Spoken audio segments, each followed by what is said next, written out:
Okay. Can we? Where do I lower? Where do I lower my? Okay. Can we? Can we be settled?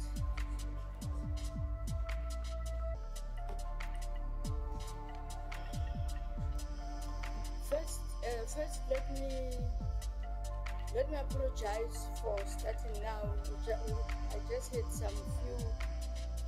The matter that I had to just had some interaction with the acting DG and the PLO. That matter is not for this meeting, but it's only that we were trying to buy time to wait for Mr. Legov. You know that young people, that is on a lighter note. So we are then starting now. We have not met for some time. I just need to remind honorable members and our staff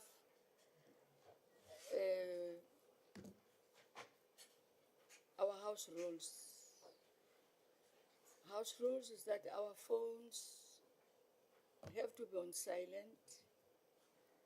We don't take pictures. If you are in a flight, Ellen will say it's against Poppy Act to take a picture of a flight attendant without, so we don't take pictures. Just to remind everybody, if we have got guests will then have to, guests who are not in the department, who are coming from outside the department and Parliament, will just have to introduce themselves as we usually do. And then we will then start with our meeting. Welcoming DF and the acting DG, honorable members, CDPOs, commissioners,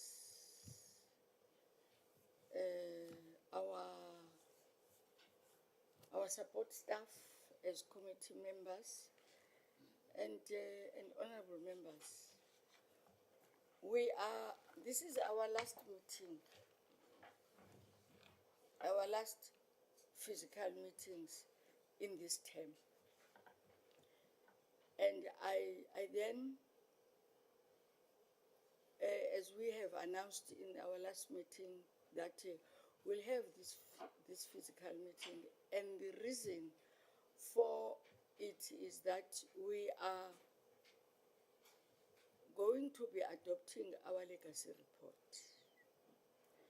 And then our legacy report is talking about us as members, how we have performed, what are the things that we have done, what are those that we couldn't do, the department also, and what then will be the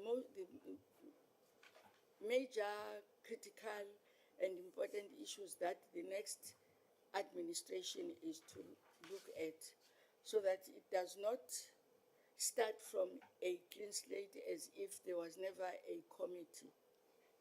But that legacy report must be able, when they read it, those that will be in the 7th administration, they must then have an understanding that, oh, okay, this is what has happened in this committee, and this is what we are to check and follow up as they will be conducting their oversight with the department. I then said to the PLO, and my interaction also with the minister, I will invite in this meeting all CPTOs, commissioners of I would have expected Mr. Wababa, I don't know if I did say NEDLEC and CCMA, I see they are not here, but it's fine. And why CDPOs are here Mr. Bagram will confirm. It is the first time in the history of all these terms, from 2009 and now, for provinces to be part of our meetings. And the reason for that is that, which I strongly believe, and that's what I said to the minister and the DG at the time, work is in provinces. There are no queues in HQ. Messages and emails that we receive, complaints that we are receiving on what provinces are doing. So I just want I want the CTPOs to have that understanding, and members also, fortunately members understood that, so that you don't think that you do as you wish, because at the end of the day, a person who's going to respond to questions in Parliament and be ground crucified by members will be the DG. No, as much as the buck stop with the DG. So this meeting is a meeting that is the committee that is going to make a presentation, starting from the DM and all of you, except members. You're not going to ask questions, you'll just listen, dot what you think is then has been raised and adopted in the legacy report.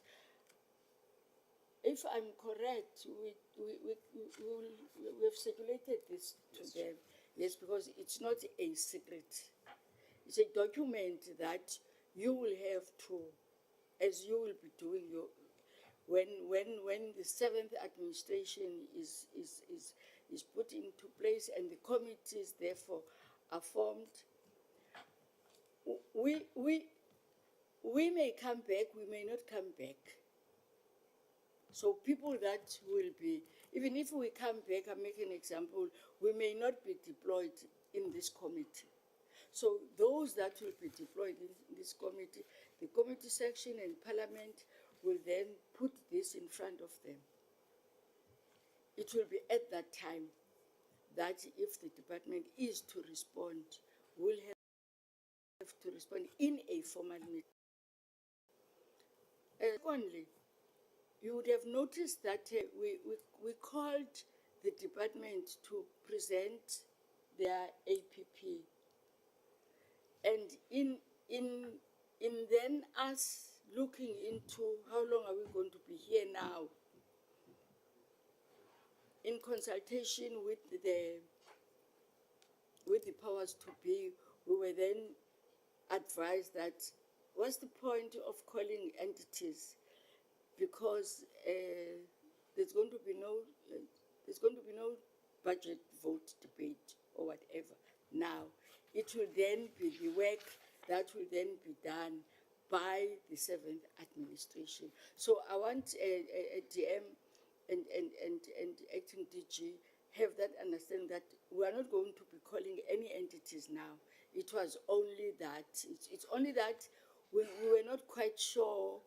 And when because we shouldn't have even called you that time, but well, it was never it was not a train smash, but we were advised that that's what we are to do.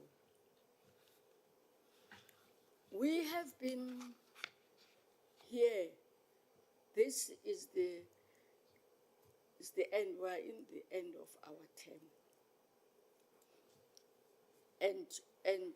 And I think, as this report will then be outlining, we discussed it in the last committee, now is for us to formally report it. I'm repeating that, please, as you'll be, maybe members will still ask questions, dot those down, even the UIF and compensation fund, if it is here. You would have noticed that our energies, our endeavors, our frustrations, there were times that would kick the dust because of these two, not only, but in the main, two entities, compensation fund and UIF. And the reason for that is precisely because if you remember one meeting that we were in plain, what is this? That other side, Mark's Building, about the issue of a person who was injured on duty, who claimed for almost 13 years without anything. And I said to the CDPOs, you are fortunate because you know which button to press if it is a member, if it's somebody that you know. Your people, your relatives are not standing in the queue. It was very hard that day. And I said, what I'm saying, I'm not apologetic about it. I will say it even to the highest office of the land, that the reason is because there can't be a person who has been shot at work. Fortunately, he didn't die, but he had to be, he was disabled, and wait for almost 13 years. The trauma of the family and himself for surviving that ordeal, still wait for almost 13 years. And I think I did report here in one meeting that thank you very much for hitting the call, because that person, I think I was in one of our meetings, I received an email that says, thank you. And and our responsibility and our role as public representatives is not only to sit here and ask you questions and whatever, but we are asking those questions because of the people that are walking up and about here who don't have any hope, but a hope that this department or Parliament will ensure that their issues are then attended to. So I want you to understand, we have highlighted the issue of the CDPOs. So even in the next term, we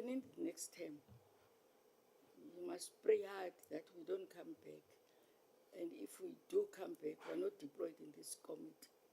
Even if we won't be deployed in this committee, we will still ask the Department of Employment and Labor questions, because we'll be asking on things that we understand.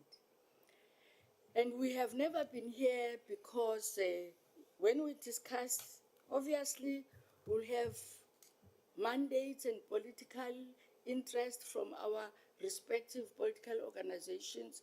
But one thing that I hope you have observed, that to us, it's about people. And when we think about that and address that, we forget about our political affiliation. To us is what then becomes our role. We have from time to time, as the office of the chair, try to assist and advise communities, because communities want their Parliament to, a worker is dismissed, want Parliament to deal with the matter. And the office of the chair will refer a matter to a relevant, whether it's CCMA, whether it's a compensation fund, whether it's the failure of the department. You know most how communities are when they want attention, they will create stories. You know, if a new chair comes here, somebody will call and say, I have called the chair that was here and say ABCD, and this report, among other things, and your presentations, and not only the report, numbers of presentation that we have asked you questions on, we will assist. We're trying to assist Parliament to be able to explain and assist that particular person. So we don't just say, no, why do you call me? One of them during COVID, when she called me, I asked, where did you get my number? I was just because he said, why do you ask me that? Aren't you a public representative? I said, I'm sorry. Your phone is everywhere. Your number is everywhere. So I said, no, I do understand. So this legacy report, it's a report that you must not take it light. That no, it's why are we here? Because it's their matters. We are here because, among other things, we are also talking about your work that you have been doing. Having said that, we will then request Mr. Ngobo, together with Mr. Sakaza, they will take us through on the report, with the understanding that there were some amendments that were made. Unfortunately, and sorry for that, I don't know whether we did invite the CDPOs in our last meeting before this one. We didn't. Oh, okay. So, but as I was saying, is that it's a report that is talking about us in terms of the work, but it's also a report, a work that you have got that responsibility to ensure that that work is then being done and done correctly. So Mr. Ngobo will take us through. In fact, he's not, I understand, do they have copies? Yes. Yes, Mr. Ngobo is going to talk through the report, but will on areas that we requested them to be amended, we will do that. I think we have received an apology when he's doing the roll call. We would have loved the minister to be here, because this is a department that he has been deployed to lead. But unfortunately, there is an apology, which is an apology that we. So it's a meeting that there's no political overview. It's my meeting. It's closed. I will open it. I'll make opening remarks. I'll also make a closing remarks. But members are here. They will then interact. And we are then saying goodbye. I won't tell you, oh no, I won't say that here. It was said in one portfolio committee where I was once, I was also a chair, and we were told that, thank you very much, we worked with you very well, but we are permanent here, Tina Chair. With silver, they've got, if you see their thing, it's got silver. Us, as members, has got a gold. And those that have got gold are on contract. So it's either they finish the term or they don't finish the term. But we wish you well in your endeavors of the work that you are supposed to do. So Having said that, Mr. Sakaza is just going to take us through on the roll call, and we'll then, after that, we'll then request the content advisor to then take us through, to talk through the report. And I'm asked by a number of people, how long are we going to be here? Strange today, everybody's interested. How long is going to be this meeting? I said, it depends on you. If you want us to finish early, it's fine. If you want us to stay here until 2 o'clock, it's still fine with me. I don't have a problem. Mr. Sakas, over to you. Thank you, Honorable Chair, and good morning to all the members and the DM and the department. Chair, we've got the following members here with us today. We've got Honorable Chair Dunjwa, Honorable Nonsele, Honorable Volmarans, Honorable Bagram, Honorable Likov, and Honorable Mkondo. Chair, I have received apologies from two members, Honorable Ndabe and Honorable Dena. From the staff, Chair, I have myself, Committee Secretary, Sibongiseni, the Content Advisor, and Portia, the Committee Assistant. Thank you, Chair. That's all for now. Thank you very much. We don't have people from outside the department.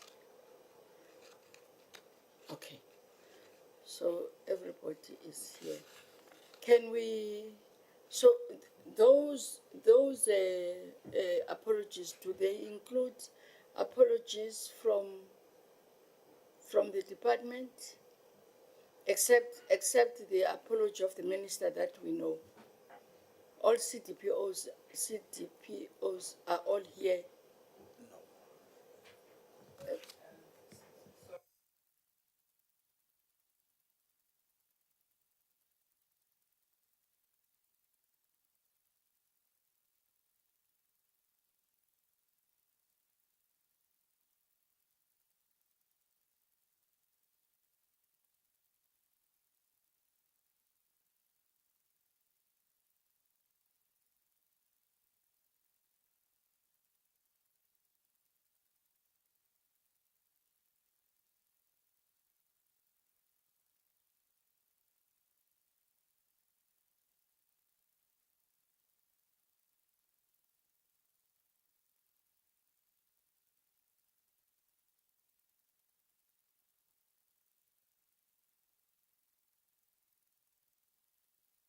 The Inspector Klassen. You don't know him, okay. Can I advise that when you speak, we press this thing. That he is then going to show you.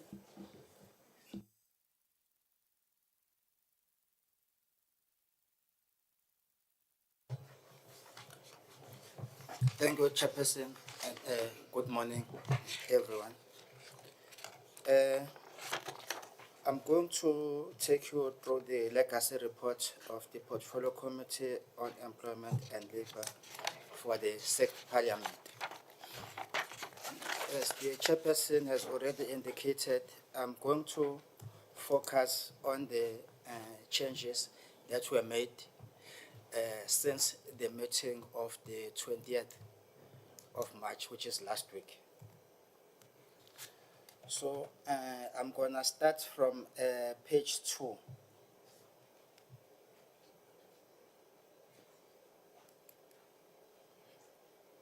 On page 2, in the report that was presented last week, we didn't have paragraph 1 and 1.1. So paragraph 1 talks to the appointment of the chairperson of the committee, which was done in the meeting that was held on the 2nd of July 2019, where the current chairperson, Ms. Emel Dunjwa, was duly elected as the chairperson of the committee. And then paragraph 1.1 speaks to the establishment of and composition of the committee. stating that it includes 11 members, and then alternate parties in case the smaller parties with one member are not available were to come from Al-Jama, UDM, and NCOP. And then the support staff included the committee secretary, committee assistant, content advisor, and executive secretary in the office of the chairperson.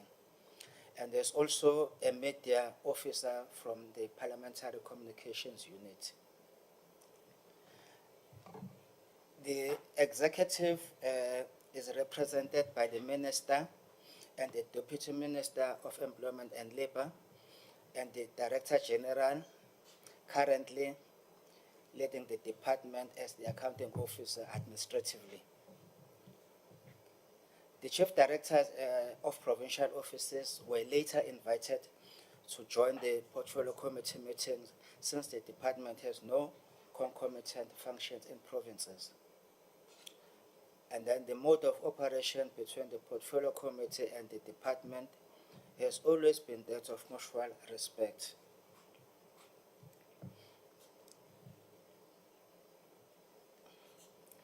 And then from there, I'm going to go to page 3. On page 3, under paragraph 3, key challenges emerging. Sorry, Mr. Mo. Do everybody have the copy of the report?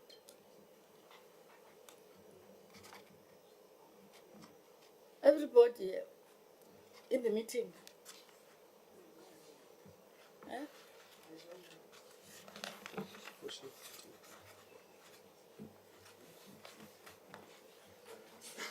don't think there's enough.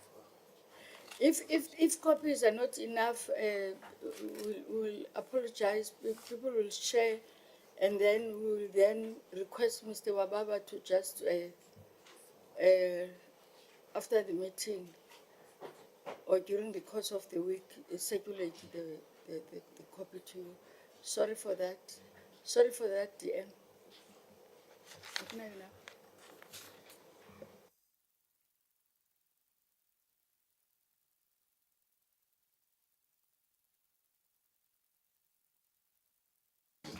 No, I'm stuck. Okay. Thank you, Honorable Chairperson. Good morning to you and good morning to the Deputy Minister and all honorable members and guests. Honorable Chair, I just want to check on the process we're going to follow, whether we would want to make comments on each section is being completed. Okay. No, I just want to check from Honorable Chairperson whether we would want to make comment on each section as the presentation proceeds, which I would want to suggest if it's agreed to, so that we maximize on time. Yeah. That's the proposal. Do we agree with that, Honorable Baker? Okay, fine. So what we'll do then is let's say from page 2, if there is something that we want to correct as members, we'll do that then, so that we really maximize time. Do you want to start, Honorable Nonse? Thank you, Honorable Chairperson. Firstly, let me appreciate the effort that has been made to incorporate our comments with regard to this section, including its lifting from the bottom part to the first point. It's just a point of observation, maybe so that those who read the report at least have a sense of who exactly the totality of the of the committee, not just the numbers. Maybe you may not necessarily add the names here. My voice is losing. I'm losing my voice. Or it's losing me. I would suggest, Chair, that schedule at the back of all the names of the members, if it can be taken here, then it's attached at the bottom of at the back of the report. Thank you, Chair. Honorable Mkondo, Honorable Bagram. Thanks, Chair. Good morning, Chair. Honorable members. Can you use your?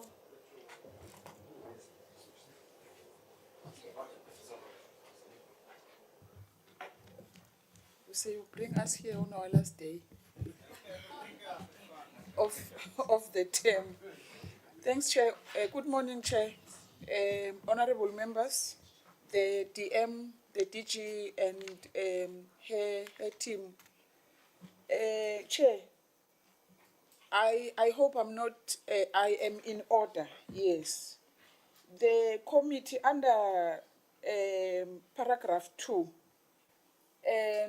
the committee participated in the global conference of Stop Child Labor in Durban. I know it's the department that was invited, but we actively, as members of this committee, participated in that conference actively. So, if I'm not mistaken, for 2 or 3 days, if it can be part of this report. Thank you. Thank you. Honorable Bagram.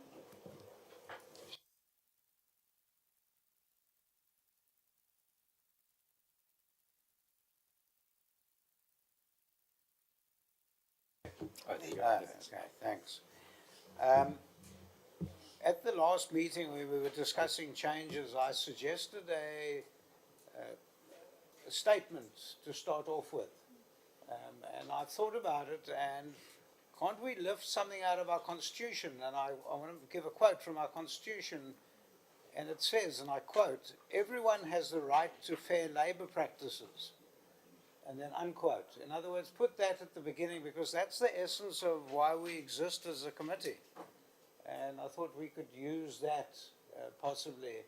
I was thinking of something a bit more complicated, but I think that would resonate with everyone.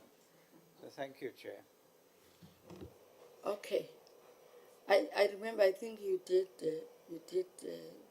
raise that in the last meeting. Then I don't think we do have a problem with that.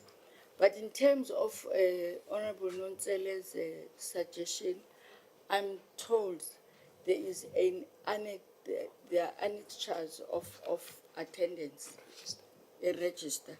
But I wanted to propose that the Employment and Labour, because it was held on the 2nd of July, where the chairperson of the committee was duly elected, take off my name because it is in the attendance register. So if you can just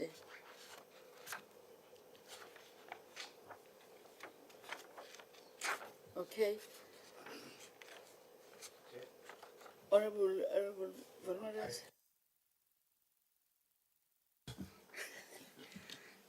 Chair, thanks for the opportunity, Chair.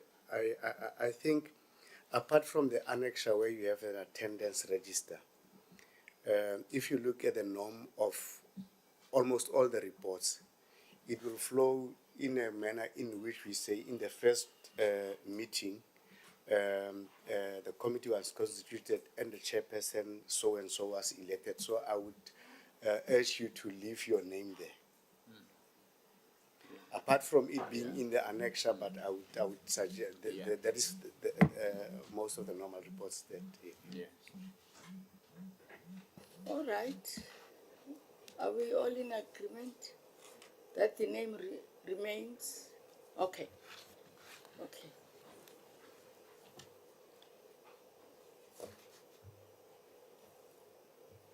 Will it not then be, from my side then, will it not then be important that we also highlight the name of the Minister of Employment and Labour and his deputy minister, and we leave there? No, I follow up on that, Chair. Because it's about the committee. Oh, okay. I would suggest we leave it with the name of yourself. Okay. So, committee members are fighting for their space. DM. Okay. No, that's fine. That was on a lighter note. No, okay. So we are then on page with those, take us then to the next. I hope you have noted the additions, the opening remark in line with what the Constitution of the country is saying, and the inclusion of the child labor conference that we attended. And are we then not supposed to also be adding, because we were once invited by CCMA and NEDLEC, I think those must also reflect, because we were invited by both CCMA at another time and at separate time. The CCMA also invited us, so find a way to factor those in. Okay. In support of that, Chair, if perhaps can be stated clearly, like for instance, your NEDLEC annual meetings Okay. are quite high-profile events. So if they can be stated clearly, yes. So it would mean for the term under review, the committee has attended all NEDLEC annual meetings, and so are the CCMA sessions. Thank you, Chair. Thank you. Page 3. On page 3, we're on paragraph 3, which are key challenges emerging.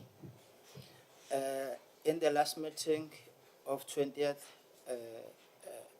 March, members asked us to include under those challenges the issue of CF and UIF and the annual financial statements.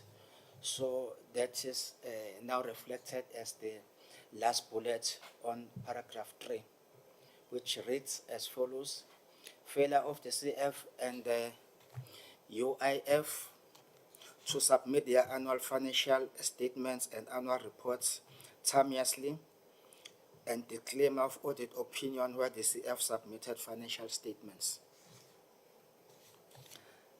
And then paragraph 4, still on page 3, on key areas for future work,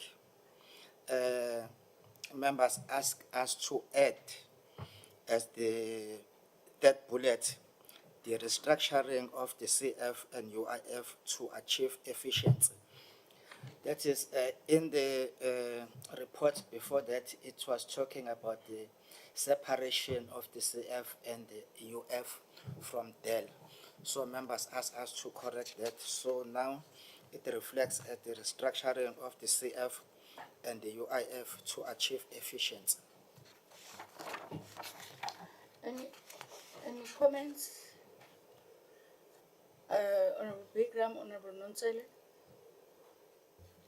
I did mention when we were discussing key challenges emerging, the overall challenge is unemployment. We should actually mention it. Thanks. Honorable Nonsele? Thank you, Honorable Chair. Although it's something that will come back later on the later pages, I think on page 5. Can you be closer to this? I'm saying, although we'll come back to raise this point again on the formulations inside, this issue of the failure, that bullet that talks to the failure of compensation fund and UIF to submit their annual statement, whether, for instance, it's not going to be helpful to cite the financial years as well, yeah, so that it's not a general statement. Because when you go into the body of the report, it does talk specifically about specific financial years. So if those can be captured so that it's consistent with the report as it flows down. Thank you, Honorable Chair. No, thank you, Honorable Nontsel. In fact, it's exactly what I also wanted to raise, that report, I'm sorry, that bullet is a bullet which is more general, whereas that is the challenge that we were confronted with in our very first meeting. So the addition of those years, where in fact compensation fund in particular had disclaimers for these years, so that must also reflect.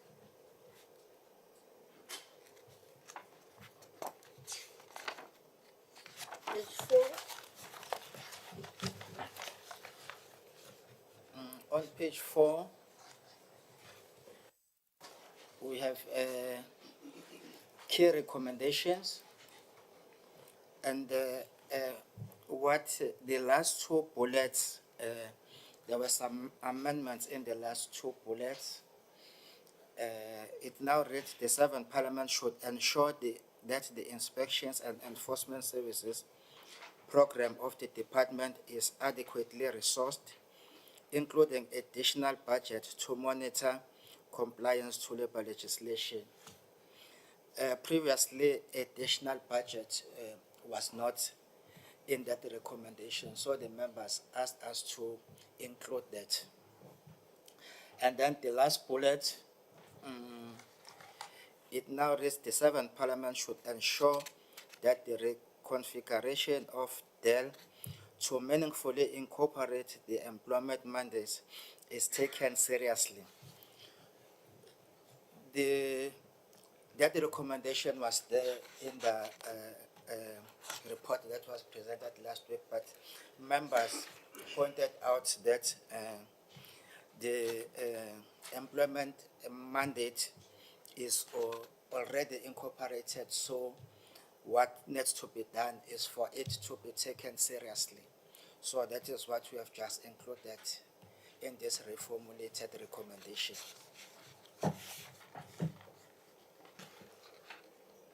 Honorable Bikram.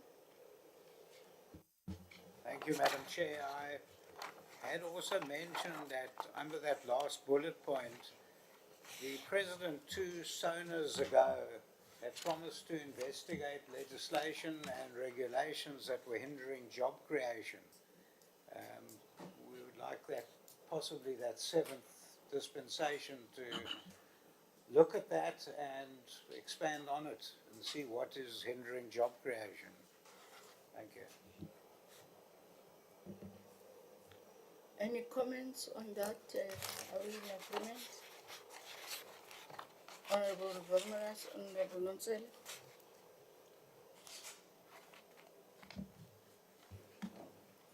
Madam Chair. In as far as the page and the comment is concerned, which resonates to what the President has said, I think it could find its way at the final recommendations as opposed to having it at this page. Honorable Nontsel. Oh, we are covered. Yeah, okay, all right.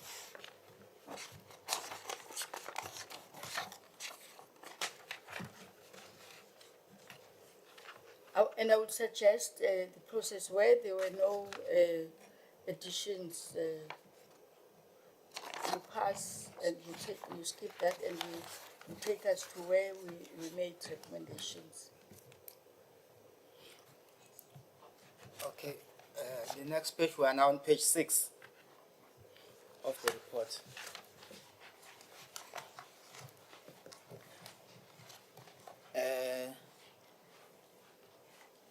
The first part of page 6 reads, in view of the economic impact of COVID-19 lockdown, President Ramaphosa announced the 500 billion stimulus package to deal with the devastating impact.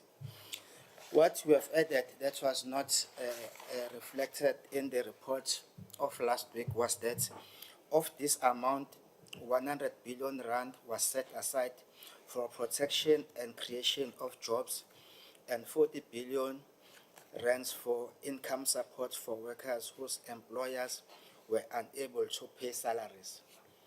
So that the members asked us to include that point. And then after the next paragraph, after the bullet points, there is a line that was added. This paragraph talks about the UIF crucial role in the measures to alleviate the socio-economic impact of COVID-19. So it points out that, however, some unscrupulous employers made claims to the UIF but did not pay monies over to their employees. So members asked us to include that these employers collaborated with the employees of the UIF. So that is the last sentence in the paragraph that has now been included.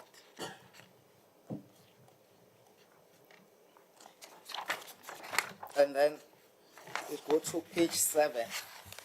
Before, okay. Okay. Thanks, Chair. I want to be sure that I'm following what the advisor is saying. The names of the officials that were involved in the UIF corruption, their names are going to be in this report, is what he's saying. No, can I just come, because I was also going to, I think in the meeting we did allude to the fact that we must, yes, there were no names are going to reflect here for now, but we said AG at a particular time gave us the list of companies that were involved, like in Follow Your Money. How many are those? If it's 20 companies have been identified, I'm making example, but also reflect on departments where public sector workers also, whilst they were working, they claimed for ITERs, which it was, if I remember well, correctional service and defense, if my memory is serving me well. Those are challenges that were picked up, in particular by the Office of the AG. So in the last meeting, personally, I requested them that they must check that and just give us, we just want the number. We don't want names. We just want the number of those companies and the number in the department. Honorable Mkhonto? Okay, thanks, Chair. I think I'm comfortable with that because I've been, unfortunately, in our last meeting, I was in a place that had challenges with network, so I couldn't follow the meeting very well. But we have been asking the minister to give us the names of the companies that were involved in colluding with these officials, and the list did not come. So to me, it will be unfair to start with the officials that colluded with the officials of the department that colluded with the companies, yet we can't get the names of the companies. But if that is how you put it, Chair, I agree. Thank you. Yeah, just to remind the honourable member, it was a virtual meeting where the Office of the Auditor General did give us the list of names, Mr. Sakas, within the context of following the money, and where they then picked up that some companies were even not there, and it's that. So we just wanted, I think we just wanted the number. I agree with you, we don't want names, we just want the number, so they must factor in that. Honourable Brigham? Thank you, Madam Chair. The bottom line is we start naming names, we expose the Parliament to litigation. The Auditor General did mention names of companies, which is fine because they didn't say they were guilty, they said they're investigating them. And that's their duty. It's not our duty to do that. And so I don't want to be exposed to any litigation. So I abstain from that. So I think it's the Honorable Vermanas, Sir Vermanas. Chair, I was going to raise the same sentiment, and I think from where, however, some unscrupulous employees up until the full stop, for purposes of a legacy report, I think it should stop there. Because once we start, even the sentence that says these employees work in collaboration with employees of the UIF,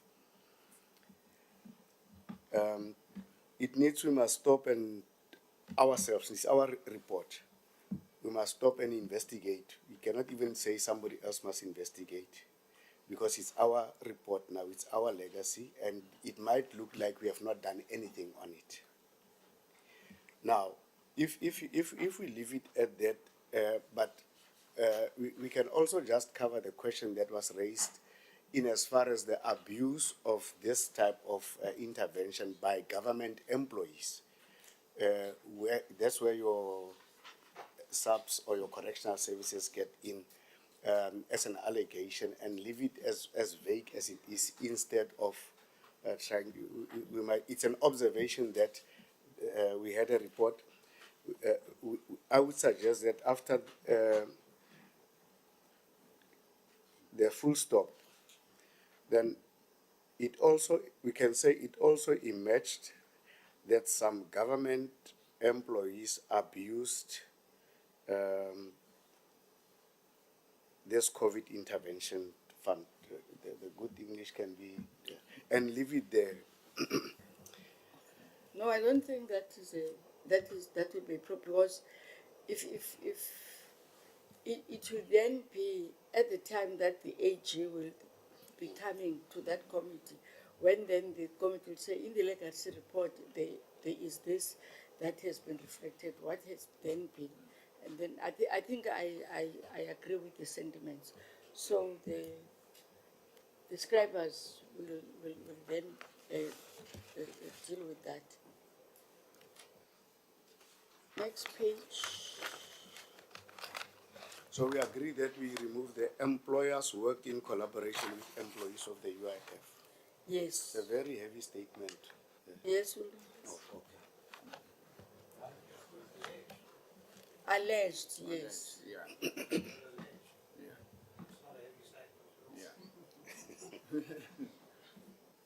These employers are alleged to work. Okay, but I don't want to waste time. But that was reported in a meeting. Yeah. In a formal meeting of the committee, where there were some of them that were suspended, some were, so maybe if we Take the allegation. the alleged part, it's okay. Yes. Let's hope the We put in alleged. Alleged. yes.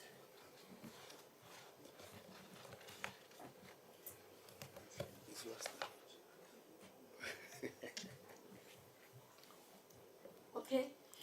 So we don't remove it, we say it is alleged. Yeah. Okay, thank you.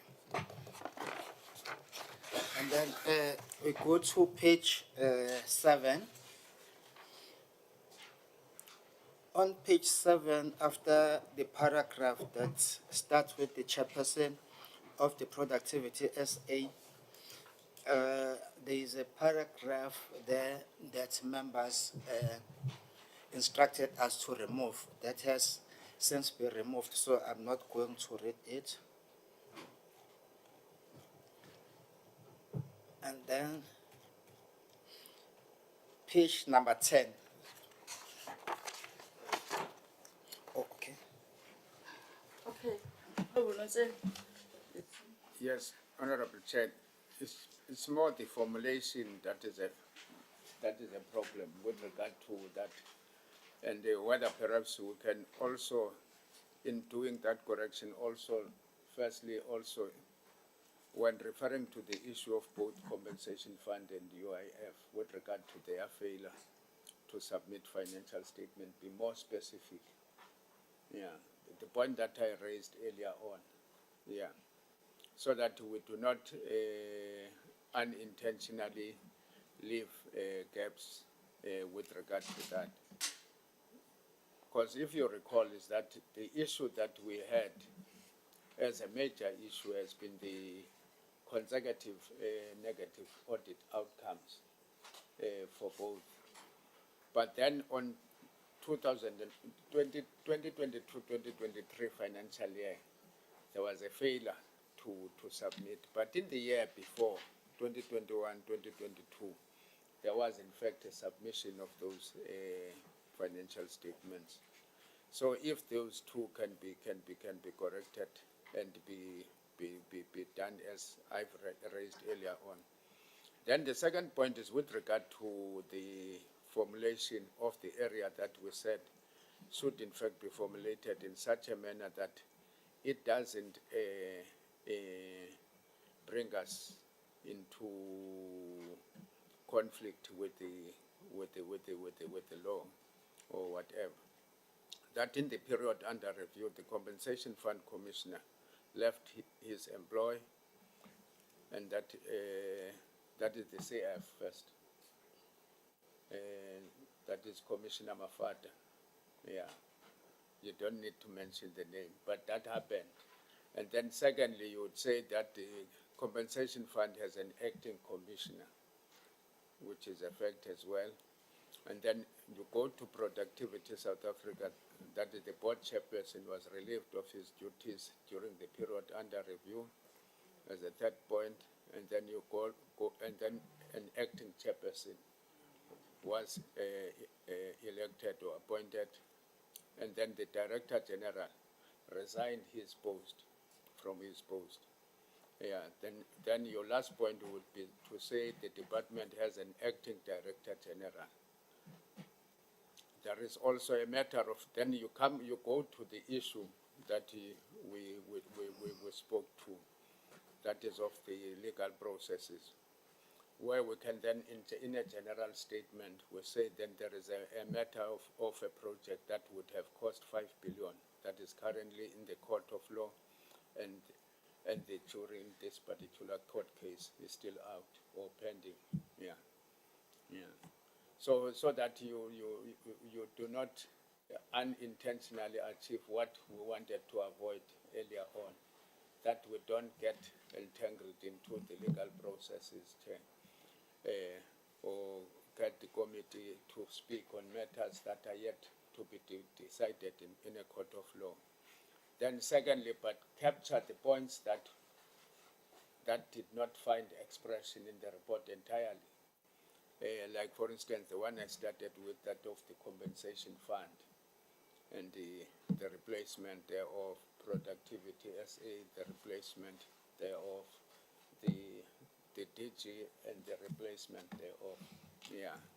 So the last point would then talk just in one sentence to the issue of what is in the court of law. If then there is I can forward to you, but I've read the formulation. Maybe for the record on the purpose of the meeting is that it would read in the period under review, Compensation Fund Commissioner left his employed, full stop. Currently, Compensation Fund has an acting commissioner, full stop. Productivity South Africa board chairperson was relieved of his duties during the period under review, full stop. There is an acting board chairperson that is in the Productivity SA. Then the next area would be then the Director General of the department resigned from his post. And the department has an acting Director General. There is then finally then the matter that is under investigation. Then there is also a matter of a project that would have cost 5 billion that is currently in the court of law. Yeah, full stop, yeah. No, So it captures everything, yeah. yeah. I think that was the understanding when we reformulated. I don't understand why the secretariat is so this thing of Tuja, because at the end of the day, truth be told, we have not yet been.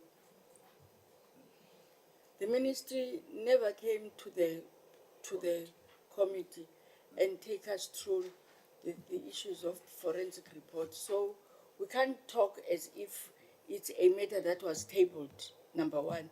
Number two, I think we said it clearly that within the formulation of what Honorable Monsele is raising, that we must not by default entangle Parliament on a matter that is in the courts of law. So please, I say you love this thing of Tuja Holdings.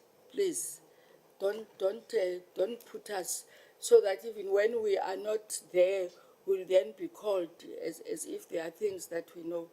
Please, Zolani and Natse, please, the issue of Tuja Holding, it's a matter that came, for starters, it was in the public domain.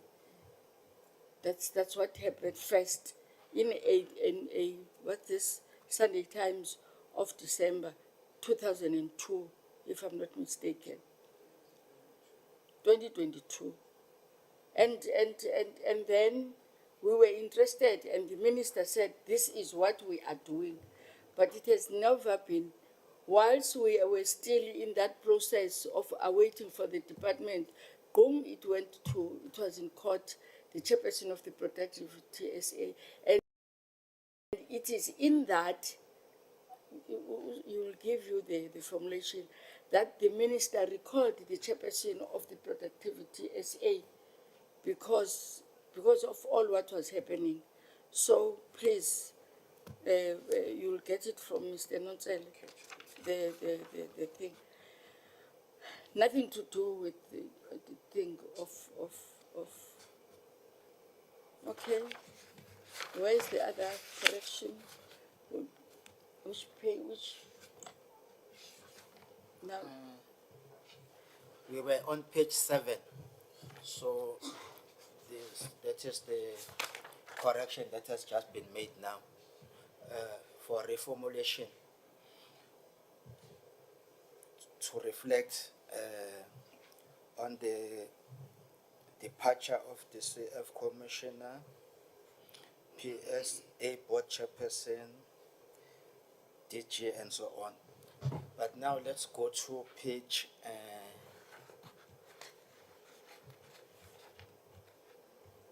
10.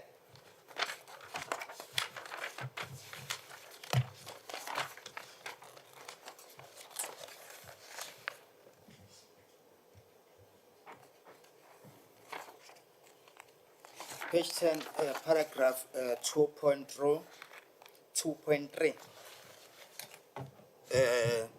Talks about method of work of the Portfolio Committee on Employment and Labor.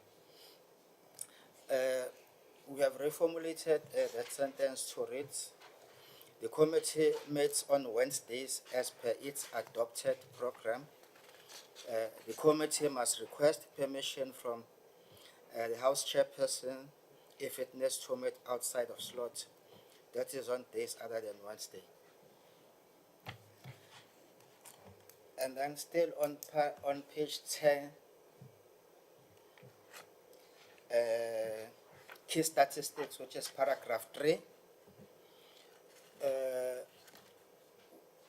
We have just updated the statistics there. Meetings held is now 31, and the total number of meetings held is 130. The rest there remains the same.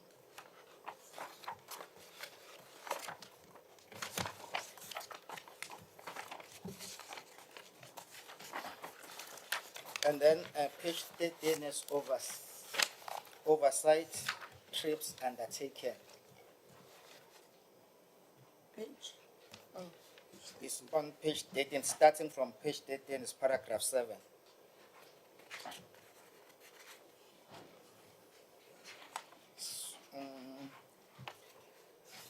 So page 14, we have on the 13th of March, we visited the committee, visited the compensation fund headquarters in Swane. And then the status of the report of that visit is that it was adopted.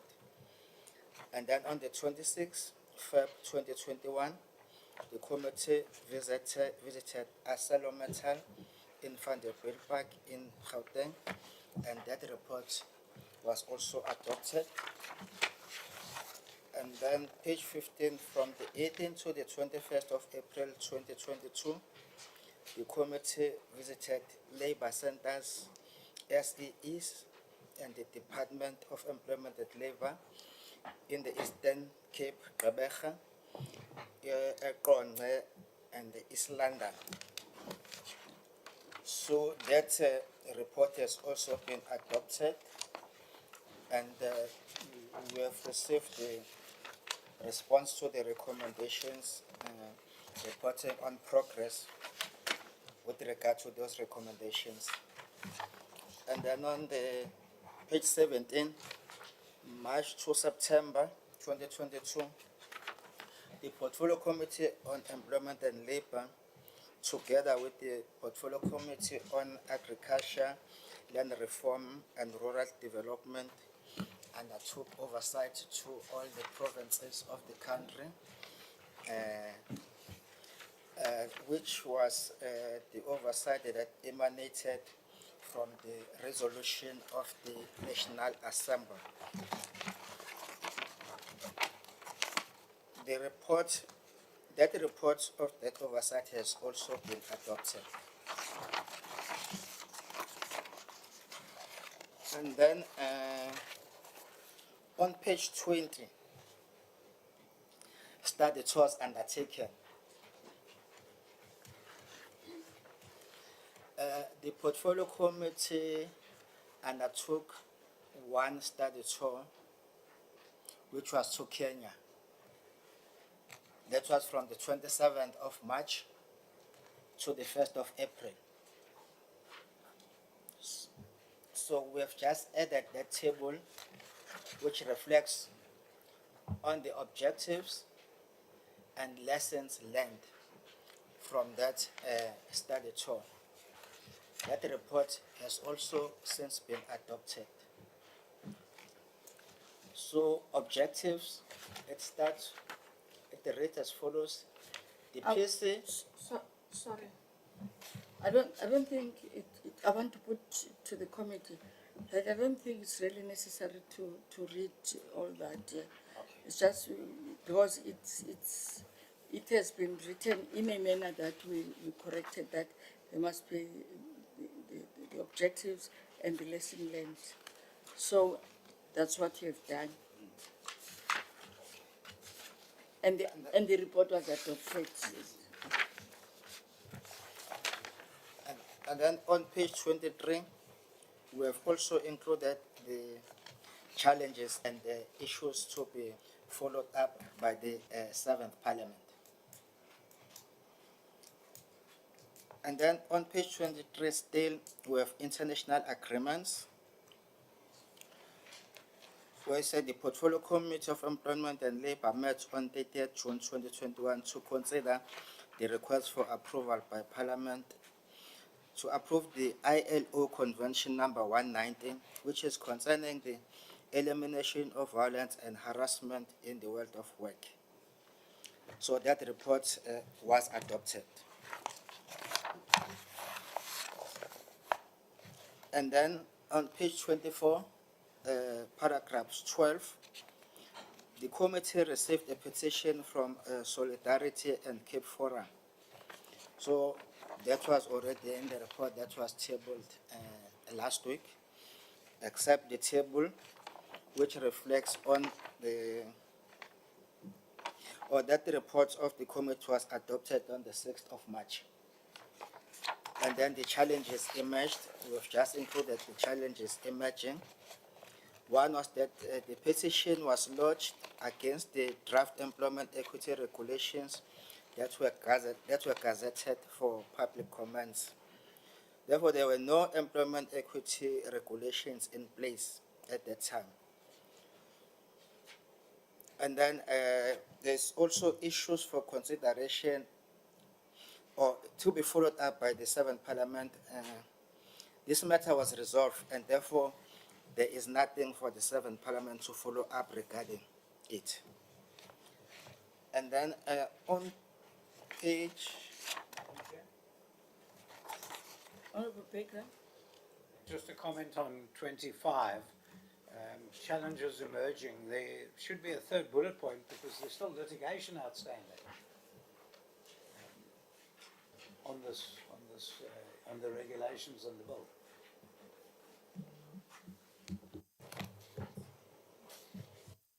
litigations from, The Democratic Alliance have issued a summons. no. That is outside because it's not a matter that has been tabled here.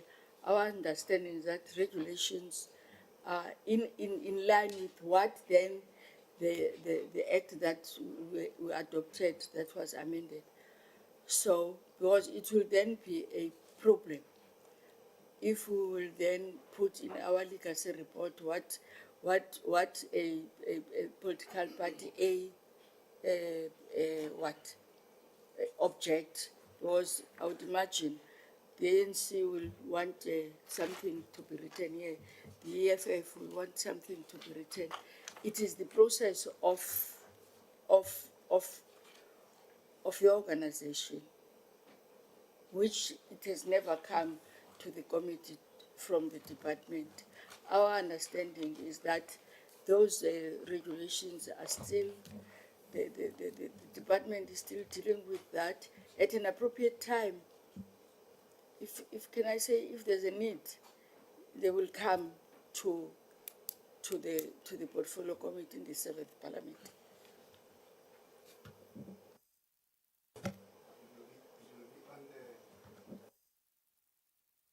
Order.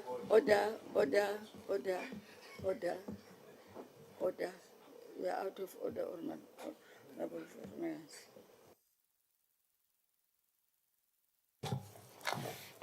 and then we are now on page 27, recommendations.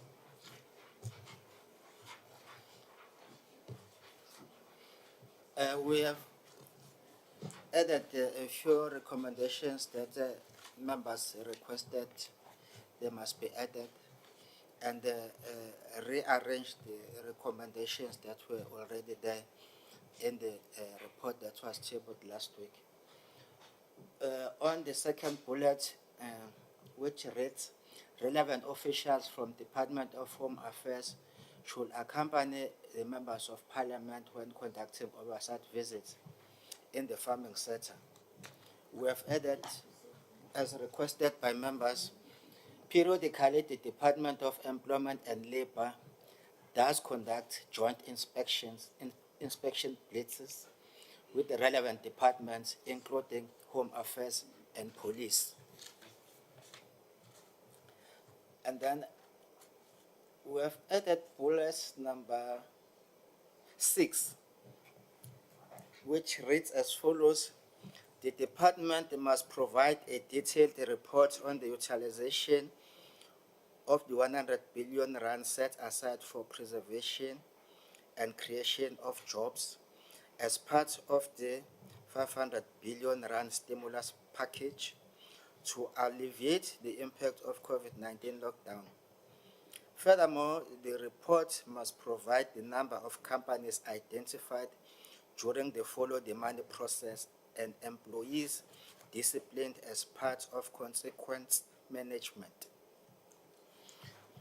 That was added on the request of the members. And then also the last bullet, the last bullet on page 27. It is also an addition which was not in the previous report. It reads, NATLAC must provide the report on review of labor legislation to to the 7th Parliament as soon as the process is finalized. Are there any comments on page 27? Honorable Nonsai. Thank you, Honorable Chairperson.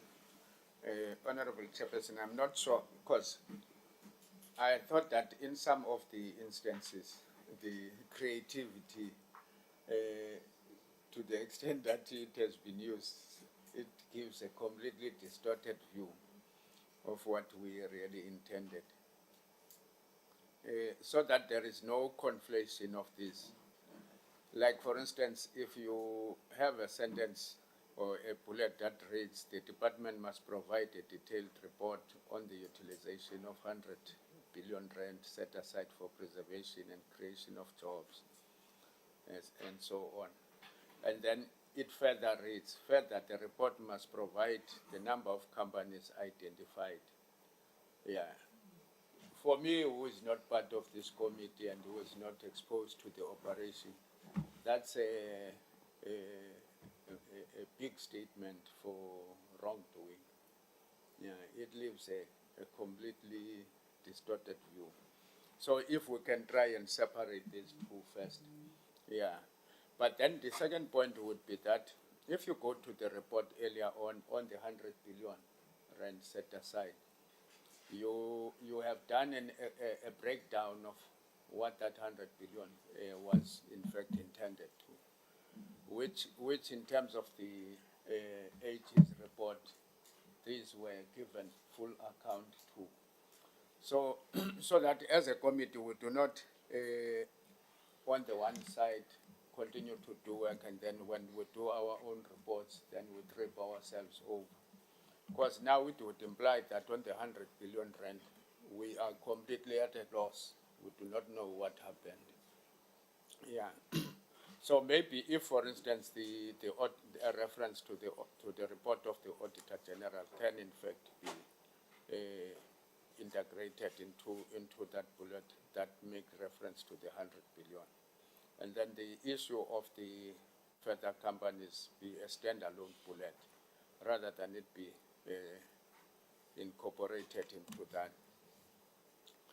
Then there are two areas, Honorable Chairperson, that I would want to suggest that we also take into account when we talk to the recommendation. The first one is the overall restructuring in the Employment and Labor Department.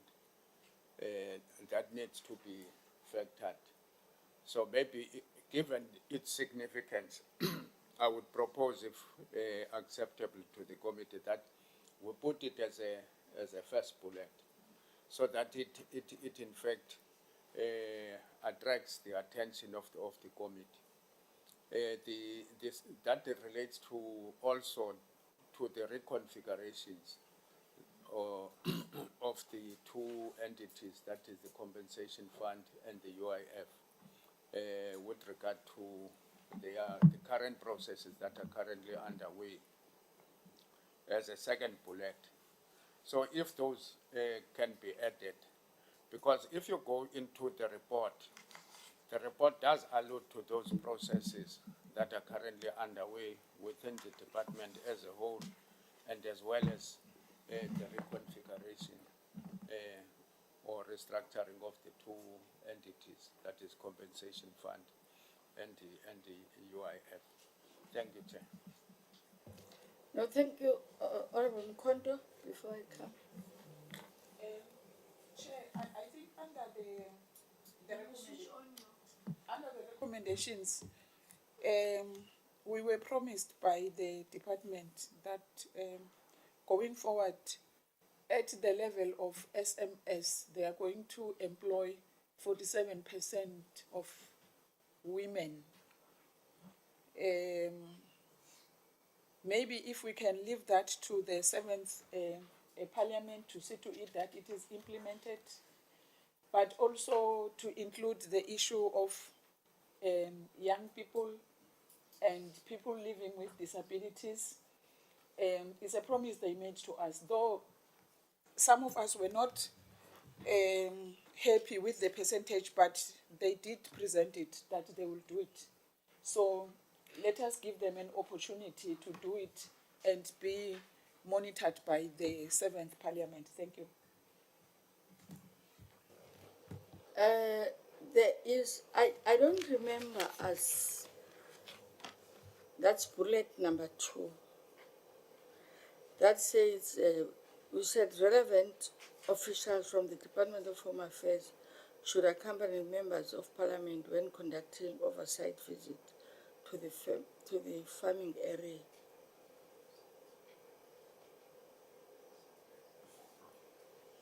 That whole, my understanding is that, can I just finish on this? My understanding is that we did say in the previous report, it was reflecting that the members must then be provided security when conducting oversight. And we stopped there, we agreed. We didn't name, because it will then be the Parliament that will then see that that happens. But naming departments that are to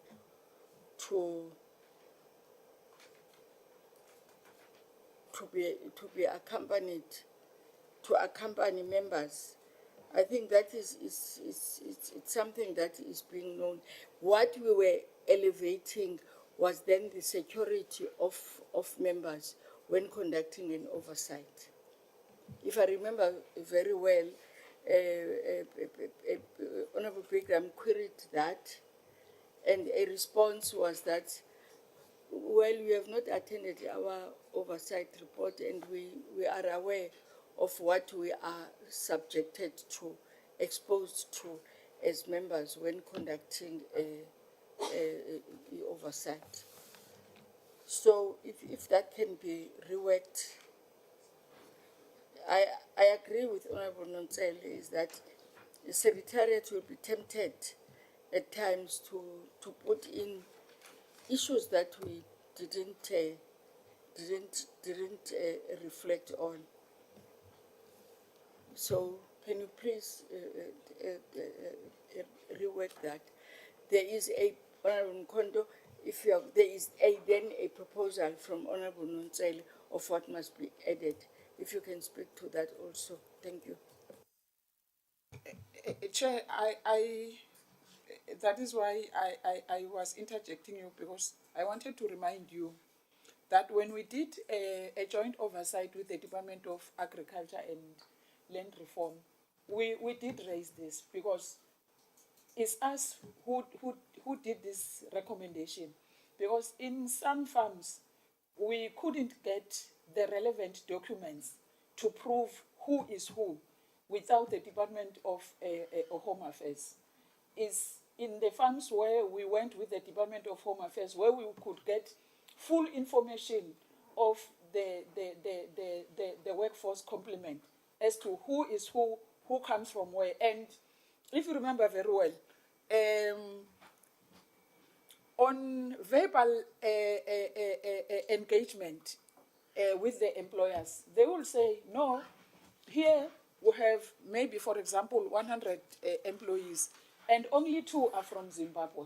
And when the Department of Home Affairs goes into their documents, you find that 70% of the 100 are not South Africans.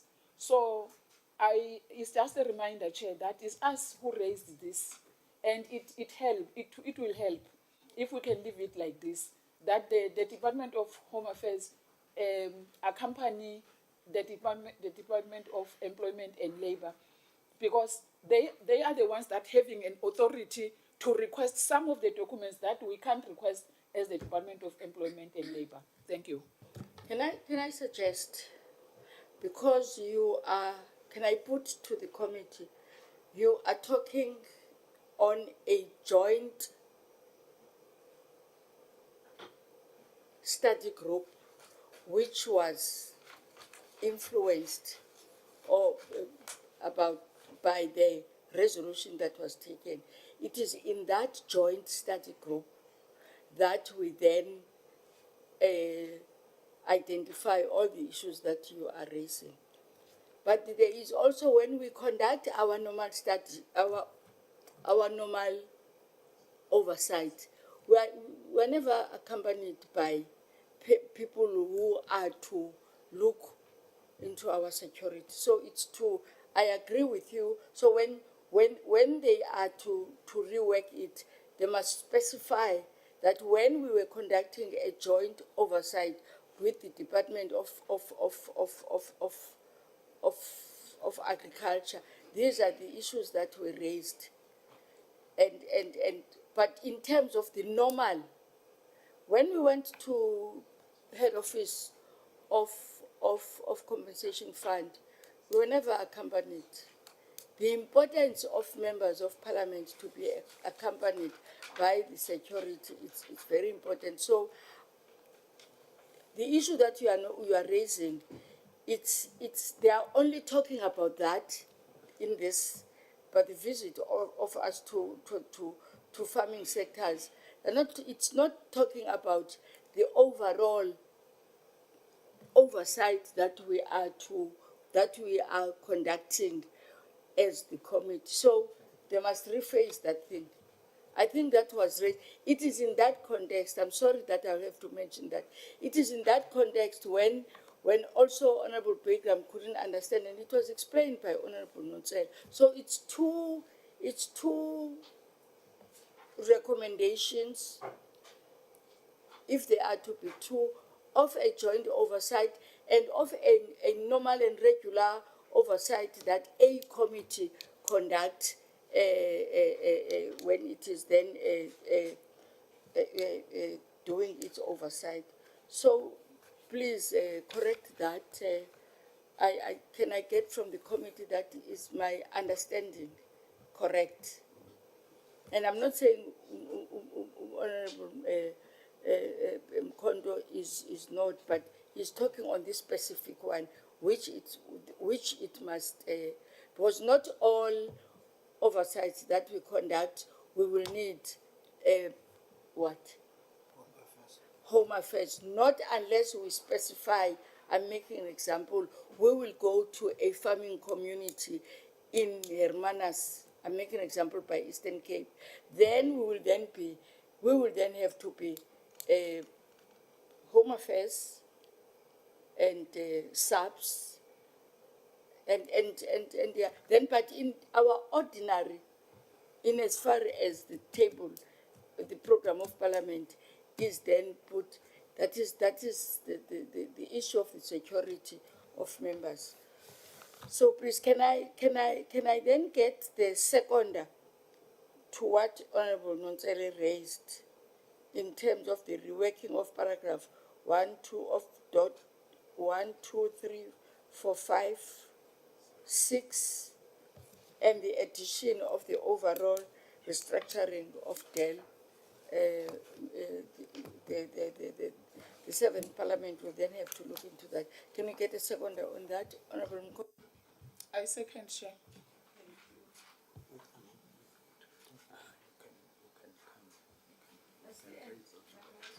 It's not the end, Chair.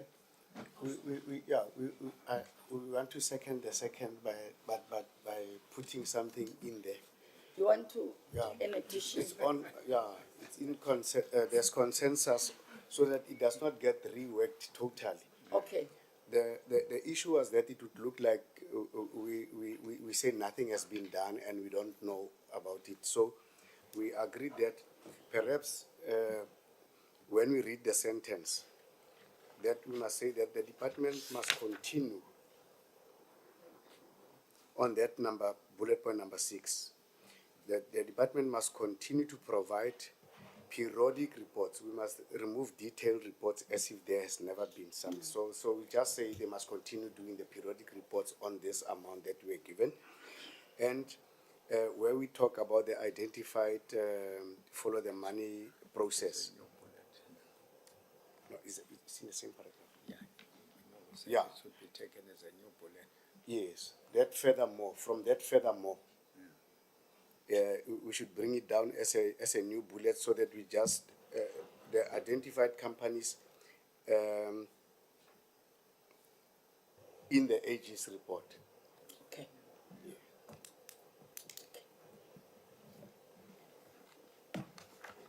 right, are we in agreement, members? In terms of the following the money in line with what was outlined in the AG's report? Agree, Chair. Others will agree. Thank you. I think that's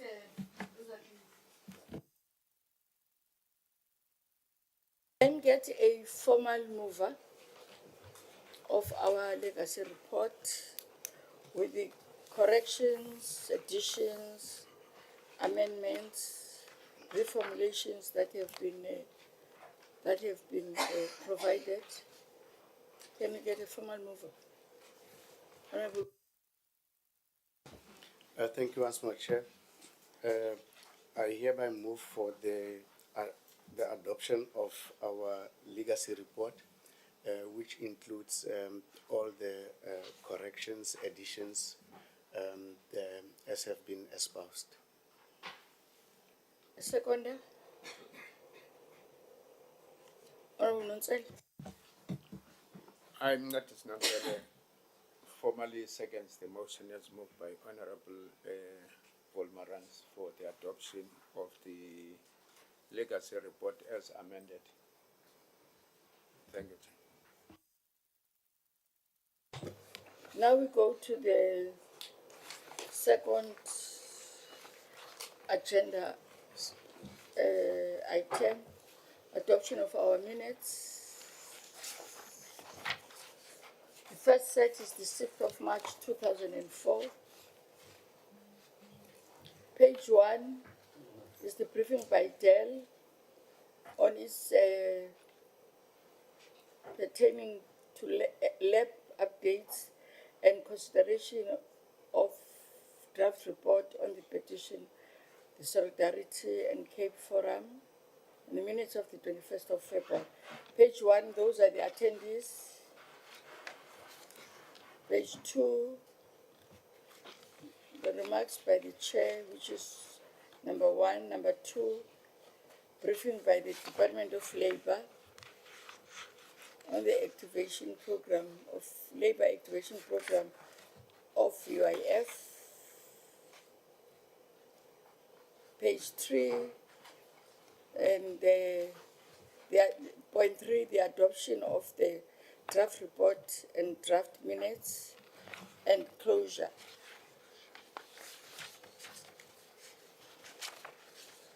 Can we get a mover? Honorable Bormoras. Once more, thanks, Chair. I hereby move for the adoption of the minutes of Wednesday, 30th March, Chair. Honorable Mkondo. Six. I Nonhlanhla Mkhonto second the move for the adoption of the minutes of the 6th of March. Thank you, Chair. The second set is Wednesday, the 13th of March. Budget review of Dell and SEE on their strategic and annual performance and the consideration of minutes of the 28th of March. Page 1, those are the attendees.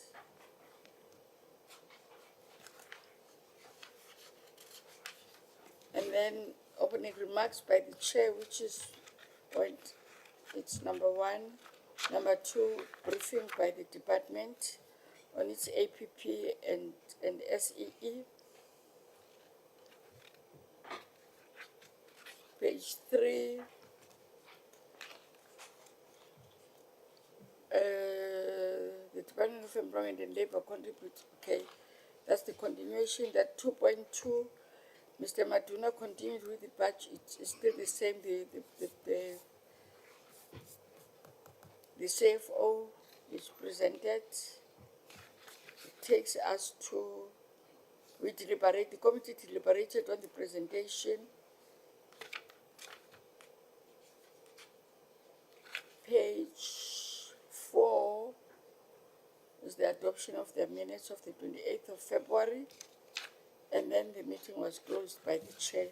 Can we get a mover? Honorable Nonsel. Thank you, Honorable Chair. I, Honorable NCOP, formally moves for the adoption of the minutes of the meeting held on the 13th of March. So I move. Can we get a seconder? Honorable Volmorans? I hereby second the adoption of the minutes of the 13th of March, Chair. Thank you very much, honorable members. As we said, it's our last meeting. We will say it's for now, because we don't know. It's our last physical meeting. In fact, if there will be a need for another meeting, we will then be informed. But I think it's important that I will wait until you are done with your meeting.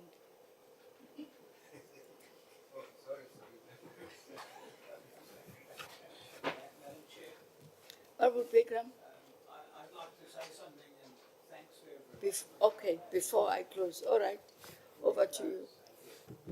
I did write something out and I just want to read it.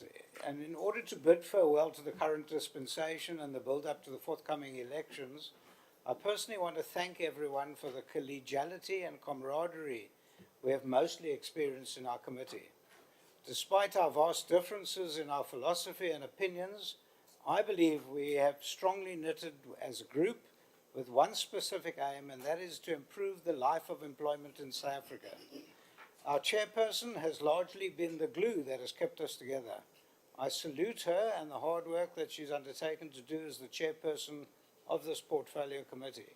We've had our arguments and we've had our disagreements, but at the end of the day, we are able to smile, shake hands, and sit together.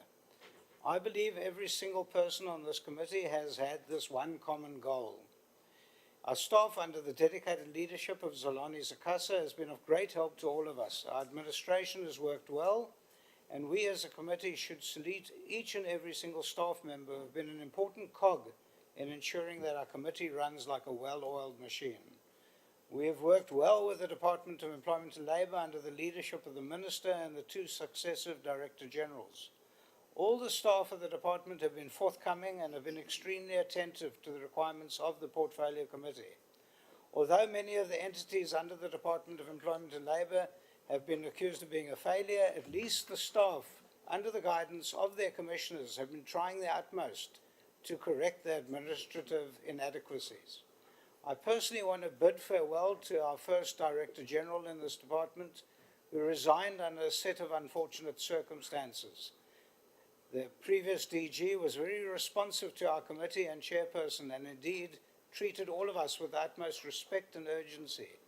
The DG had always responded to me personally and immediately whenever there was an issue that was and he was very thorough in ensuring that I got a proper response. I will miss him, no matter our small differences that we had through the 4.5 years. I wish him well in his future endeavors and his future career. I regard him as a friend. I wish the new GG much strength, luck, and fortitude. We have to make this department work, as their mission statement is vital for the future of South Africa. As we move into the new dispensation in the 7th Parliament, and hoping that the new Portfolio Committee will be active and take on their tasks with the utmost urgency, I'm trusting that the new chairperson will manage to knit the diverse political parties into one machine once again. All the political parties have stated in their manifestos that job creation is uppermost in their mind. With that common ground, we will certainly find common ground in the new committee. To those colleagues who are not coming back to Parliament and to those who are not coming back to the Portfolio Committee, I bid you farewell, and I wish you well in your future endeavours and your future career. To those coming back, I wish you Godspeed, and hopefully you return with much wisdom, strength, and resolve to ensure that we create jobs in South Africa for everyone that wants a job. We look forward to a free and fair election, and hopefully we will, as a group, have fond memories of each other in the future. Thank you for that opportunity, Madam Chair. Thank you. Any party that also want to say something? ANC? EFF? Thanks, Chair. I would also want to take this opportunity and thanks everyone, you, Chair. It's a pity that our former DG is not here. As Honorable Bekram has put it, maybe we owe him an apology of abusing him, because we used to abuse him. Truth be told, we used to believe that if you want things done, he's the person to call. Is when he disappeared for 2 weeks, when we realized that in fact the department is having many officials that we can rely to. We hope the new DG will follow in his steps. Chair, thanks very much for being our guider, our leader in this committee, to the minister and the deputy minister. Thank you very much for the political guidance that you have given to this department. From fellow honorable members, we are family now. It's just a bit sad to say goodbye to one another. We hope maybe some are coming back. Some of us, we don't know whether we're coming back or not, but we hope that when we watch TV, we'll be able to say, I once belonged to that family, and that family is still doing well. We'll be able to greet each other, colleagues, when we meet, wherever. The aim of everything was not to create enmity. It was to do the work that the people have elected us to do. So I hope that we all understand that even when we had differences, it was about the work for our people. Thanks very much, Chair. I wish everyone a great future in whatever endeavors that they want to engage to. Thank you. Honorable Nonsel. Thank you, Chair. Honorable members, DM, Minister in absentia, DG and your staff and my colleagues in the committee from the same home, African National Congress. Honorable Chair, I think this is quite a difficult moment. It's both a moment of joy and sadness. Sad because we're going to part ways, but equally happy that we have been able to run the mile together. We've been able to differ, but we're also able to emerge much stronger. As we quite understand, Honorable Bekram, that for a human being to live, a human being must compose of the two ends. That is the positive and the negative. Because for a battery does not survive just because it has a negative. It must also have a positive, similarly to human beings. So our ability, therefore, to exchange views and emerge with a unified view of the committee has been quite helpful, even reorientating ourselves, that sometimes the issue of party affiliation becomes just a point of reference. The common goal of building a better South Africa has always been cherished and been put ahead of all the differences we might have. Yeah, so I'm happy and thankful for the kind of lessons that we have derived from yourselves and also from our own organization. We also, Chair, want to use the moment also to pay tribute to one of our own, the late Honorable Bully Hermans, yes, who also was a vital cog to the committee. Also our first whip, Dr. Ngabane, who is now the Deputy Minister. All those are quite wonderful persons who have shared moments with them. But more importantly, also want to thank in absentia, the DGS, Honorable Bakram, has done, and also Honorable Mkondo has done. Because in as much as he may have departed in a whatever manner that he has departed, but the reality is that we are human beings.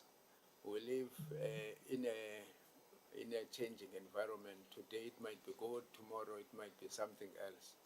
So I think we share the views that you have shared as well, because we did work with him quite very well.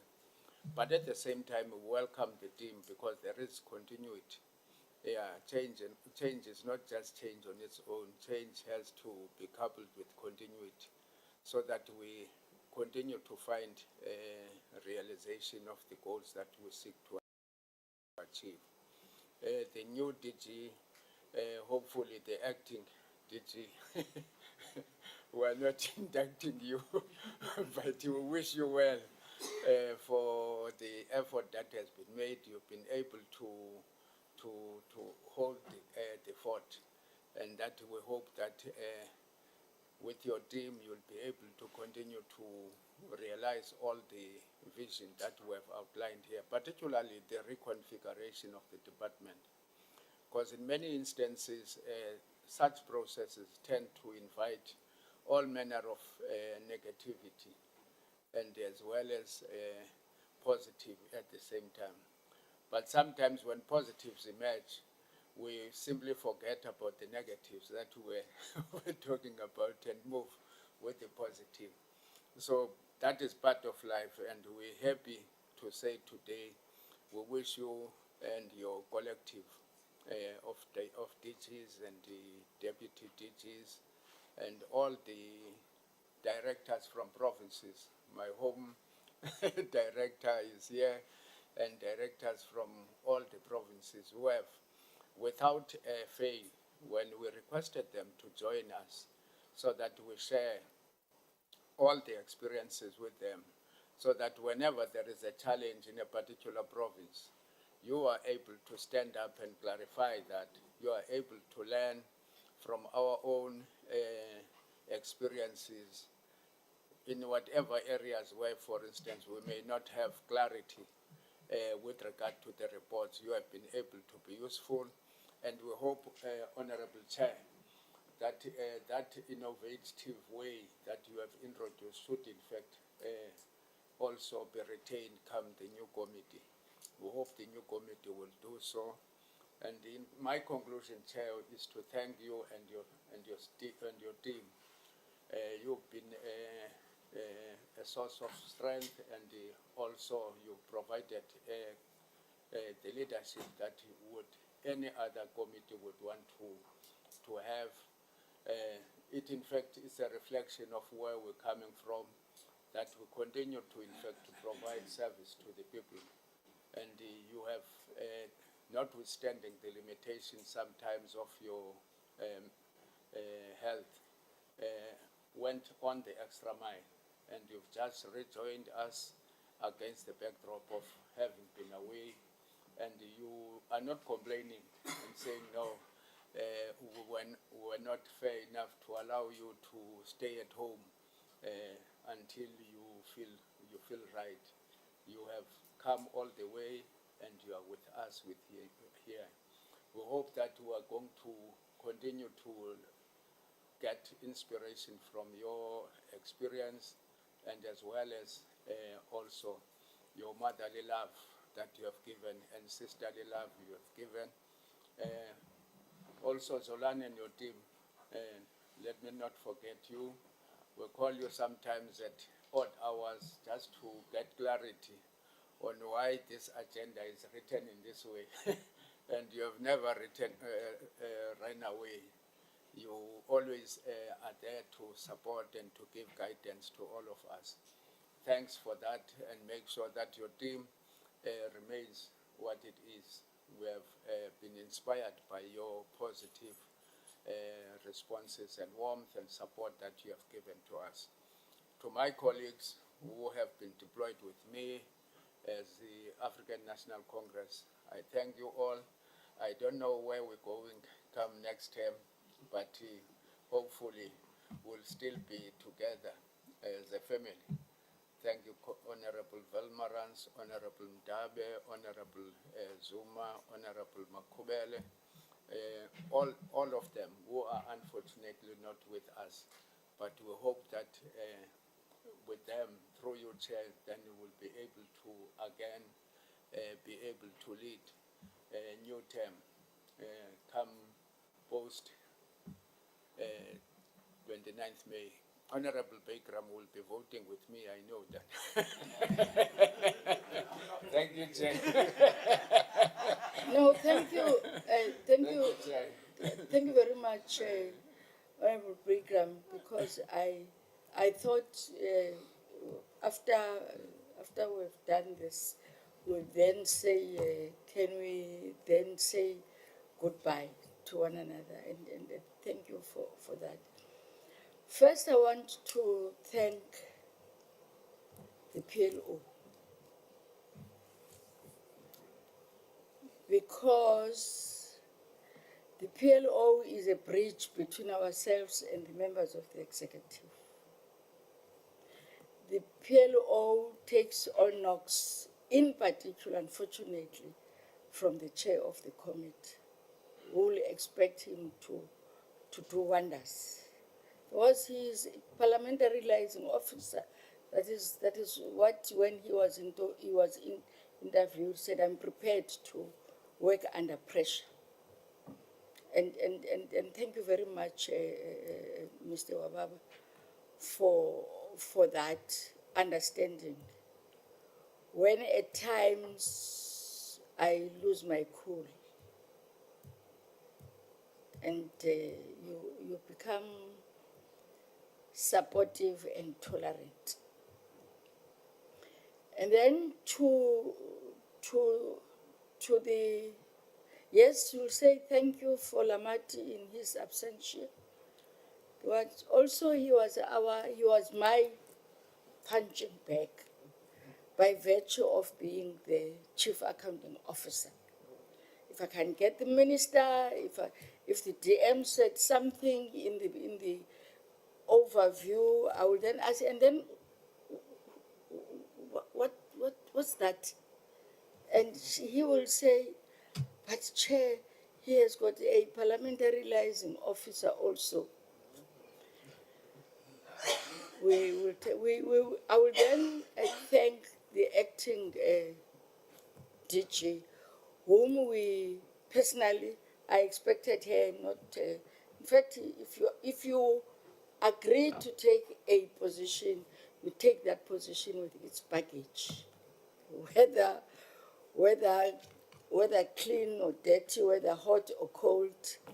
But we hope, and we're quite aware that a DG can't be employed now, because remember that it is the minister who makes a recommendation, and therefore the minister is not quite,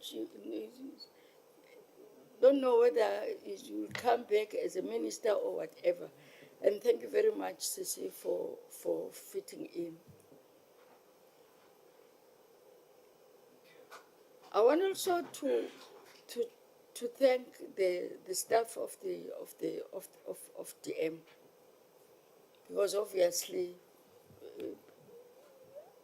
my understanding is that they work hand in glove with the PLO and the staff of the minister, because I can't imagine that the other one were going this side and the others were going this side. And everybody, I saw Matapelo here, and he left this meeting without any. Why did she come here? She just came, and I was once a worker. Just few minutes. I said to my support staff in the last term of health, I said, I was once a worker. I know all the tricks that workers do, because I was once supervised, I was once managed, but I was once a trade unionist and a shop steward thereof.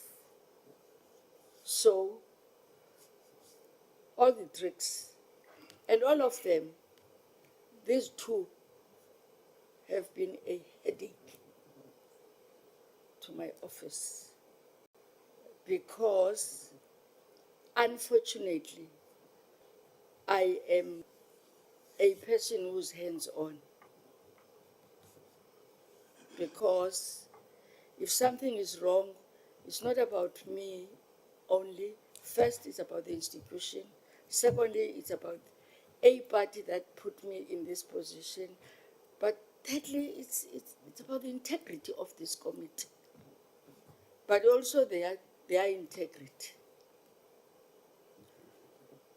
I want to thank the CDPOs. Sibabone for the last time.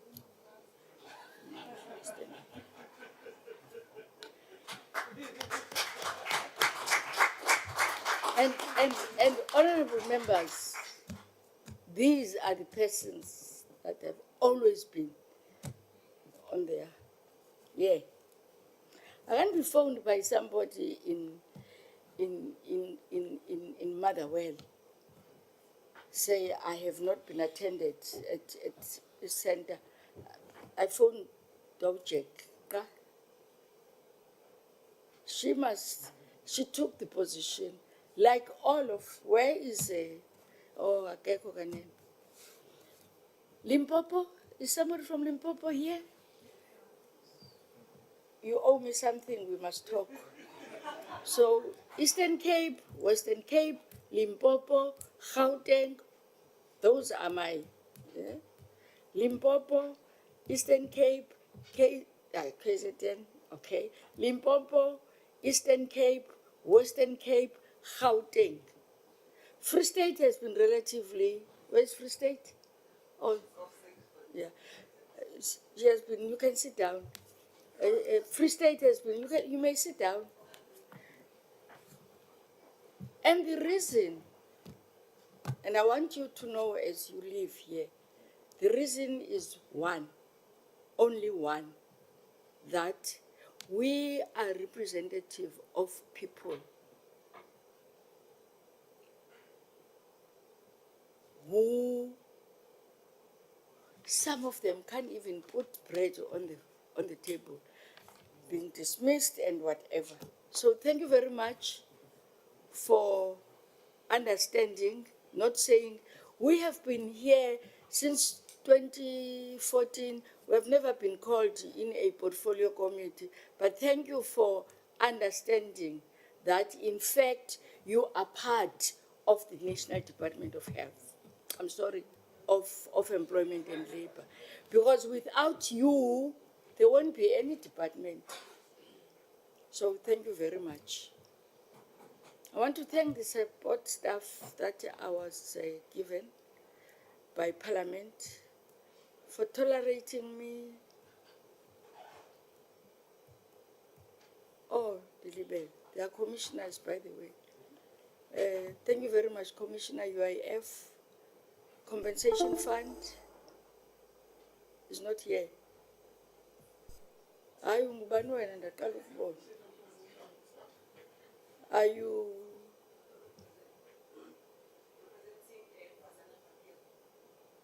Oh, okay. Thank you very much. Those are the commissioners. I don't have boundaries. The only person that I can pick up a phone and phone is the president and the deputy president. Those are the only people that I can't pick up a phone at 12 o'clock. But if matters, if the circumstances and the situations force me to do that, I know where to. So thank you very much, commissioners, for taking my calls, even at ungodly hours. That's what you are here. The unfortunate part, I don't know, is because I was once, I worked in the public service, so I know all the tricks of public service. That I know, rest assured, even if I was in health, but I am aware. Thank you very much for tolerating me in particular, and these members of Parliament. Let me thank the ministry. One thing that as this committee we must we must applaud them, is their respect and their cooperation and their understanding of their responsibility. Yes, there were times that would just be throw tantrums, but they have been. It's one of those committees that I stand and I always say, since I came to Parliament, I've never been in a committee where there is a tiff between a minister and the chair. The ministry, the DM, the minister, the DM, and the chair. They've never. But they know that I may, what is this? You will think that I don't bite, whereas when I bite, you feel pinch. They know. Even themselves, it's not because of anything, because we are here for people outside. To my fellow members of Parliament, thank you very much for tolerating me. You know, Mr. Pegram, I was once a national treasurer of the third biggest union at that time of Nehau. So,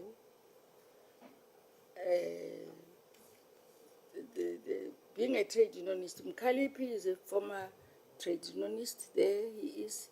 He once made me sweat when he was a secretary of SACTU in the smaller Eastern Cape at the time. He told me that I am a leader, I am not a woman. When a meeting couldn't be controlled, which I was chairing, and I said, "Hi, why are you doing this? Is it because I'm a woman?" And he said, "You are out of order. We didn't elect a woman, a woman, we elected a leader who is to lead us." Nontsele was a secretary of SAMU. We were together in the trade union. Mr. Nglesi was the secretary of SATU. All of us, we were in the central executive of COSATU. The PLO was a member of SATU.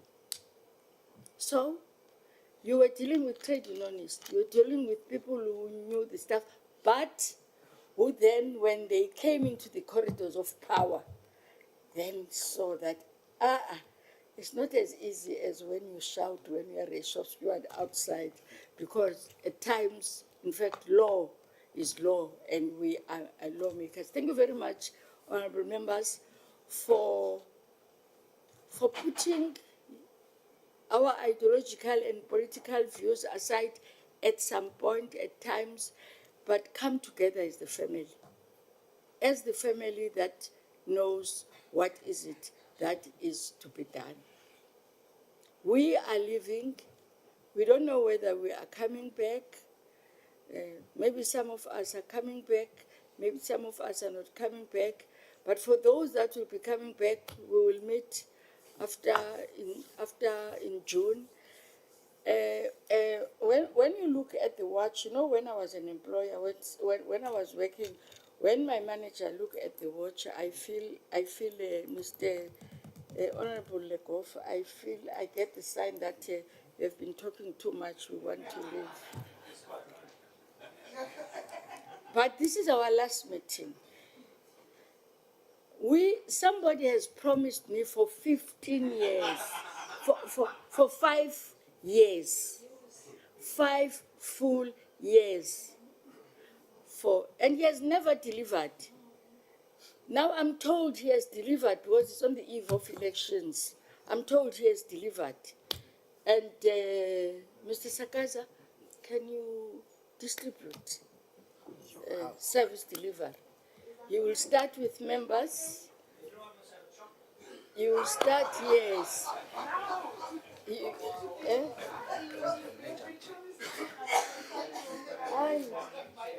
Put here, people will, okay.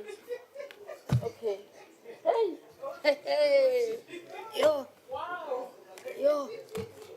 yeah.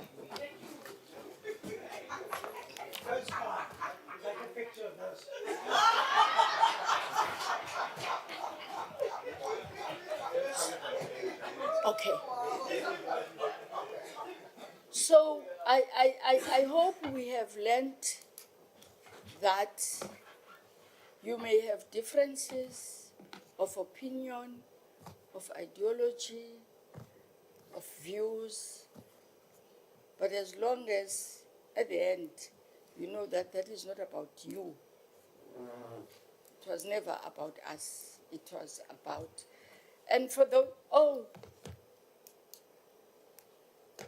she's my daughter. She knows, she can. Unfortunately, my executive secretary is not well. That's why she is not here. So, members, the staff, and the new faces that we don't know. Hayi kukho wababa kukho imbuso endingazaziyo apha. Ngixelele uba ngobani. La sisusemva ko-CDPO waseLimpopo. Naba babini balapha. Bazi. Ondambona u-CFO. Why are you so serious? Is it because you deal with money?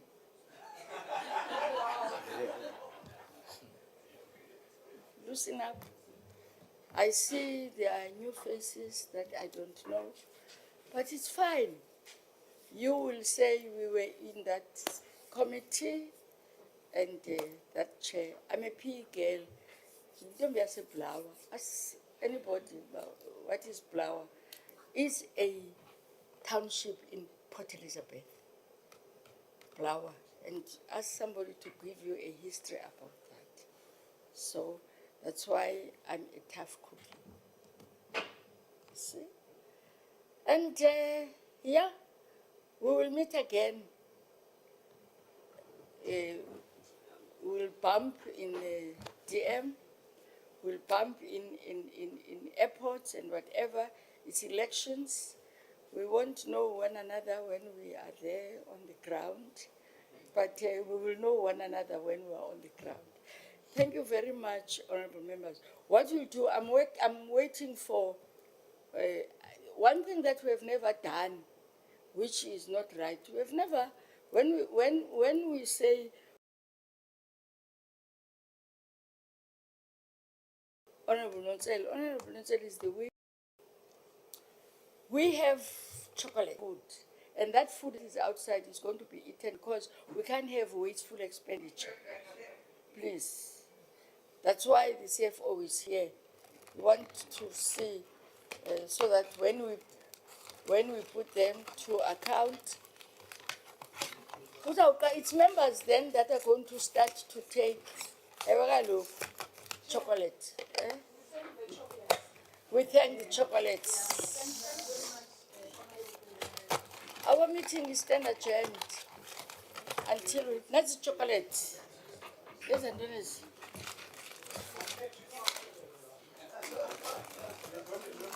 Mr. Bagram, Michael, Mr. Bagram.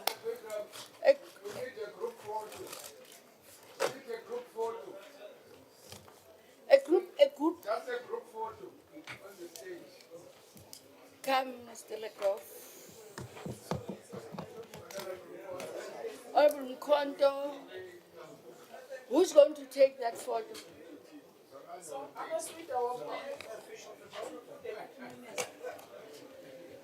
We'll come stand behind you.